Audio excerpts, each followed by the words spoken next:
আসসালামু আলাইকুম ভিউয়ার্স, রেহেনা রান্নাঘরে আপনাদেরকে স্বাগতম। আশা করি দেশ ও প্রবাসে যাই যেখানে আছেন আল্লাহর রহমতে ভালো আছেন, সুস্থ আছেন। আজকে আমি আবার একটা দারুণ মজার রেসিপি নিয়ে চলে এসেছি। আজকে আমি নতুন আলু দিয়ে গরুর মাংসর ঝোল রান্না করে দেখাবো। এখানে আমি গরুর মাংস নিয়েছি 1.5 কেজি। মাংসগুলোকে আমি পরিষ্কার করে কেটে কুটে ধুয়ে একটা ছাকনাতে রেখে আমি পানিটা ঝরিয়ে নিয়েছি। আমি মাংসগুলোকে রেগুলার কাট করে কেটে নিয়েছি। এখানে আমি একটা বড় সাইজের নলি নিয়েছি। আমি মাংসটাকে হাতে মেখে রান্না করব। গরুর মাংস হাতে মেখে রান্না করলে খেতে বেশি মজা লাগে। আমি এবার মাংসটাকে ম্যারিনেট করে নেব। আমি এখানে কড়াই নিয়ে নিয়েছি। আমি এবার দিয়ে দেব কেটে ধুয়ে পরিষ্কার করে রাখা গরুর মাংস। আমি দিয়ে দিলাম। দিয়ে দেব আদা বাটা 2 চামচ, রসুন বাটা 1.5 চামচ। দিয়ে দেব গরম মশলা।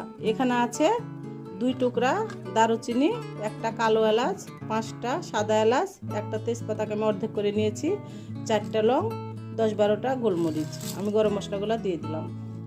এখানে আমি দেশি পেঁয়াজ 1 কাপ পেঁয়াজ কুচি দিয়ে দিলাম। আমি দিয়ে দেবো তেল, রেগুলার তেল, সয়াবিন তেল আমি 1 কাপ দিয়ে দিলাম।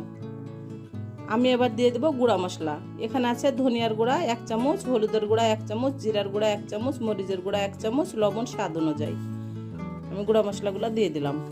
আমি এবার মাংসটাকে হাতে মেখে ম্যারিনেট করে নিব। এটা আপনার হাতে মেখে ম্যারিনেট করতে হবে। এটা আপনি চামচ ব্যবহার করতে পারবেন না, কারণ চামচ ব্যবহার করলে মাংসটাতে মশলা ঢুকবে না। আর হাত দিয়ে মাংসটা যদি ম্যারিনেট করে নেন তাহলে আপনার প্রত্যেকটা কোনায় কোনায় মশলা ঢুকে যাবে এবং মাংসটা খেতে অসম্ভব মজা হবে। আমি মাংসটাকে ভালো করে ম্যারিনেট করে নিয়ে আমি ফিরে আসছি। মাংসটা আমার ভালো করে ম্যারিনেট করা হয়ে গেছে। এবার মাংসটাকে আমি 30 মিনিট রেস্টে রেখে দেবো। 30 মিনিট পরে আমি কিচেনে চলে যাব।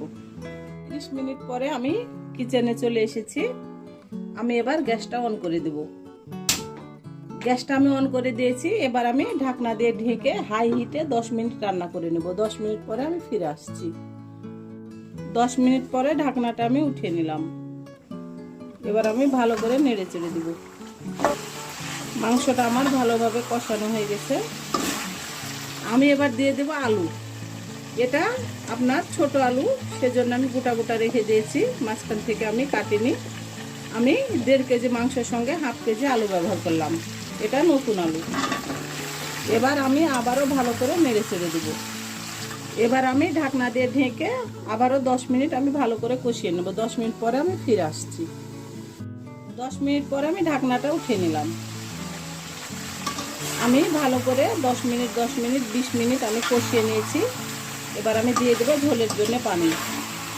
এখানে অবশ্যই ফুটান্ত গরম পানি ব্যবহার করতে হবে, নইলে আপনার মাংসটা সিদ্ধ হবে না এবং মাংসটা খেতেও মজা লাগবে না। আমি যেহেতু ঝোল করব, আমি পানির পরিমাণটা একটু বেশি করে দিলাম। আমি এবার ভালো করে নেড়ে চেড়ে দেবো।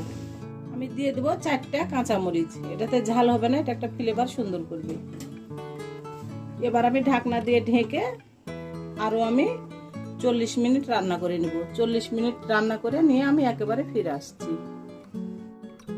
40 মিনিট পরে আমি ঢাকনাটা উঠিয়ে নিলাম। 40 মিনিটের মধ্যে আমি অফ ক্যামেরায় 2-3 বার নেড়ে চেড়ে দিয়েছি। এবার আমি দিয়ে দেবো গরম মশলার গুঁড়া 1 চামচ। এবার আমি ভালো করে নেড়ে চেড়ে দেব। আমি এর মধ্যে 2টা টমেটো ব্যবহার করেছিলাম। আমার ক্যামেরাটা অফ হয়ে গেছিল, সেজন্য আমি দেখাতে পারিনি, সরি। আমি এবার ঢাকনা দিয়ে ঢেকে আর 5 মিনিট আমি রান্না করে নেব, মিডিয়াম টু লো হিটে। 5 মিনিট রান্না করে নিয়ে আমি একেবারে ফিরে আসছি। 5 মিনিট পরে আমি ঢাকনাটা উঠিয়ে নিলাম। আমি এবার গ্যাসটা অফ করে দেব। রান্নাটা আমার পুরোপুরি কমপ্লিট।